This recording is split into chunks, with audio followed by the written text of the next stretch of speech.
Picture चालू करो बे। मैं ये बात रखना चाहता हूँ, क्या अब समय नहीं आ गया कांग्रेस के पास कि भगवा आतंक शब्द जब एक्सपोज हो गई है कांग्रेस, तो इसके लिए माफी मांगे ताकि वो जो है जो हिंदू विरोधी जो छवि उसकी देश में बन रखी है, जो घाव हिंदुओं को दे रहे हैं, उससे कम थोड़ा राहत तो मिले। ओके ओके, आपका क्या सवाल है? मैं आपसे भी सवाल है, तो आपका क्या सवाल है? खड़े होके कांग्रेस मानती है उसकी बयानबाजी से एजेंसियों को गलत दिशा मिली और जो आतंकवादी है जिन्होंने एक बम ब्लास्ट कराया वो अभी भी फ्री डोल रहे हैं। ओके ओके, आपका 2008 में सोनिया गांधी जी ने कहा था टेररिज्म का कोई रिलीजन नहीं होता है। सेम चीज 2000 शायद से सुनील कुमार शिंदे जी ने 2013 में बोली है। हाँ, भगवा आतंकवाद का नाम ले लिया गया है। सुधांशु जी बोल रहे हैं हिंदू और मुस्लिम साथ में रह नहीं सकते, आप मार के खत्म कर दीजिए फिर। ओके, सुधांशु जी आपका सवाल है। वो कह रहे हैं कि कांग्रेस ने तो सकते हैं तो मार के खत्म कह रहे हैं कि अगर हिंदू मुसलमान साथ ही नहीं रहते, रुको जरा, सबर करो। सुना नहीं मैंने क्या बोला? वो कह रहे मार के खत्म करिए। आप यहाँ जैसे ध्यान आपका यहीं था, कहीं और था। हाँ, मैं यहीं पर हूँ। जो मैंने बोला दिसंबर 1887 में सर सैयद नहीं, अगर हमारी 1888 में सर सैयद मैंने बोला, बेटा ध्यान दो। कवाली बेइज्जती बोला क्या गया?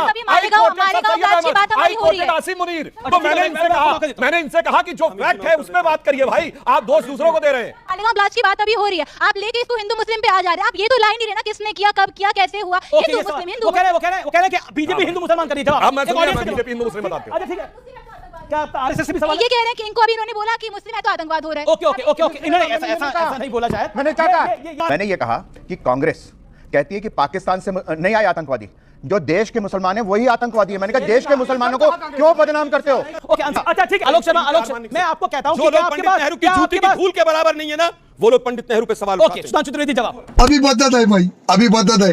पंडित नेहरू की जूती की धूल। जवाहरलाल नेहरू लेटर लिखते हैं अमेरिकन प्रेसिडेंट कैनेडी को, which was declassified by Kennedy Library 2010 on page number 9 and 7। आप नेहरू को बीच में लाए, नेहरू को बीच में लाया यार। ये फंस गया सी। आप लाए नेहरू को बीच में। आपने उन्होंने बोला, नेहरू ने नहीं बोला था।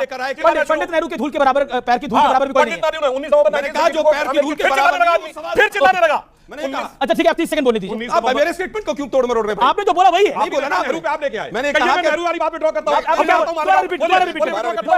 हूं कि जो लोग नेहरू जी के जूते की धूल के बराबर नहीं हैं, वो नेहरू जी पे सवाल उठाते हैं। हाँ बिल्कुल। एक मिनट, शांति शांति शांति। वो नेहरू जिसने 2 सितंबर 1946 को वेवेल के द्वारा शपथ ली, यूनियन जैक झंडे के नीचे अंतरिम सरकार के रूप में क्वीन की निष्ठा की शपथ देने वाले की बराबरी करने वाले ये लोग कहने की बात कर रहे हैं। वो नेहरू जो 16 साल जेल में रहे, कैसे? अहमदनगर किले में। लेकिन उसके बाद सारी सरकार डरती है उनसे। नेहरू जी थे, Vincent of the world Nehru ji करेंगे। खानसामा भी था, कपड़े धोने के लिए भी थे, और इतने सुंदर आपस में संबंध थे। यहां नेहरू जी से बहुत डर लगता है। वो कह रहे हैं नेहरू जी से डर लगता है बीजेपी को। संसद में भी नेहरू जी, मोदी जी को, सुधांशु नेहरू जी गजब है। ठीक है, क्या शख्सियत थी वो, आज भी डरते हैं। क्या शख्सियत है, अभी जाके देखिए। माउंट बेटन के परिवार के साथ शिमला में गर्मी की छुट्टी मनाते हैं। अभी जाके देखिए। अरे सुनिए, मैं चैलेंज करके कहता हूं, नहीं छुट्टी मनाने का तो क्या मतलब? क्या होगी? परिवार के साथ, माउंट बेटन के परिवार के साथ छुट्टी मना गए और दवाई ले रहे थे। मैं आता हूं आप पे सुधांशु त्रिवेदी। हिंदू आतंकवाद शब्द से भारतीय जनता पार्टी को सियासी माइलेज मिला, और आपने सियासी माइलेज लिया, हाँ या नहीं? हमारे लिए भगवा सियासी मायने की चीज नहीं है। अटल जी की कविता की पंक्ति में बोलता हूं, गगन में लहरता है भगवा हमारा, भगवा है पद्मिनी के जौहर की ज्वाला। नया इतिहास क्या रच न डाला, चिता तो वहीं पर हजारों खड़ी थी। पुरुष तो मिटे, नारियां सब अनल की समिध बिन हवन के पगों पर चढ़ी थी। मगर जौहरों के घने कोहरों में, बलि के क्षणों में, धुएं के घनों में धधकता रहा पूज्य भगवा हमारा, गगन में लहरता है भगवा।